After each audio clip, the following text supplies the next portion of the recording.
So in this video I will be showing how students can create a PDF file. First step, go to Google Play Store, download Adobe Scan, open. I have already downloaded, just search for Adobe Scan and open. Okay, so how they can see, the moment you open, this is a message they can see. Just click on capture.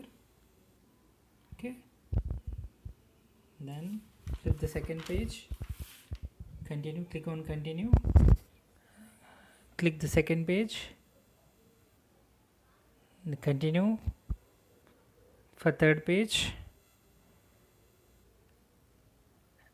Once you are done, just click on continue. That's it. So now 3 pages, you can just click on that 3 pages. Now you can see, just give a name for your file, maybe a name, max, okay, worksheet, okay, and save it as PDF. Simple. And they can upload in a classroom assignment. Thank you. Once it is saved, they can upload to classroom attachment. Thank you.